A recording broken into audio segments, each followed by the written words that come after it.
वैद्युत रसायन जो आपका दूसरे चैप्टर का है, इससे 7 अंक का प्रश्न बनेगा। ठीक है, पहले 5 अंक का बनता था और ये पहले आपके तीसरे चैप्टर में रहता था। ठीक है, एक चैप्टर आपका निकाल दिया गया है। तो देखिए वैद्युत रसायन क्या होता है। सबसे पहले आपको इसे पढ़ने से पहले आपको इसका परिभाषा मालूम होना चाहिए। ये होता क्या है। देखिए रसायन विज्ञान की वह शाखा जिसके अंतर्गत रासायनिक ऊर्जा को विद्युत ऊर्जा में तथा विद्युत ऊर्जा को रासायनिक ऊर्जा में तथा उसमें होने वाले परिवर्तनों का अध्ययन किया जाता है, उसे वैद्युत रसायन कहते हैं।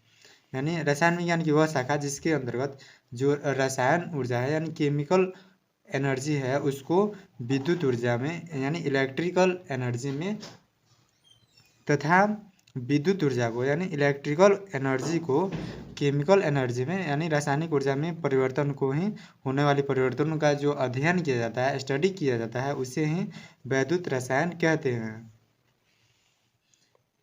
इसके बाद अगला टॉपिक है आपका सेल। सेल किसे कहते हैं।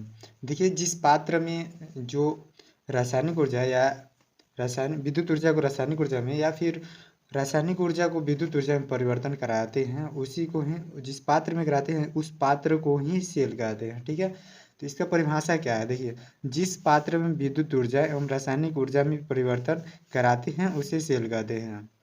ठीक है, सेल दो प्रकार के होते हैं, पहला वैद्युत रासायनिक सेल और दूसरा विद्युत अपघटनी सेल।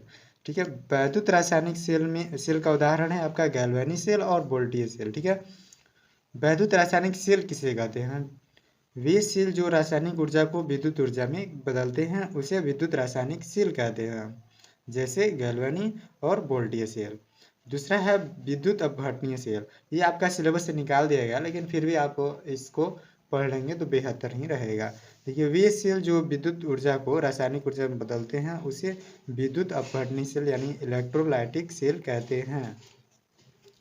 ठीक है, यहाँ पे आपको बता दें वैद्युत रासायनिक सेल को इलेक्ट्रोकेमिकल सेल कहते हैं। रासायनिक यानी केमिकल से संबंधित है तो यहाँ पे लिखेंगे इलेक्ट्रोकेमिकल सेल। ठीक है, वैद्युत अपघटनीय सेल इलेक्ट्रोलिटिक सेल या इलेक्ट्रोलाइटिक, इसको कोई लोग लिटिक पढ़ते हैं या लाइटिक। ठीक है, दोनों सही है, आप जो भी पढ़ें। Electrolytic cell. वीडियो आपको कैसा लगा कमेंट बॉक्स में कमेंट करके ज़रूर बताइएगा। आपको समझ में आया कि नहीं आया ये भी ज़रूर बताइएगा।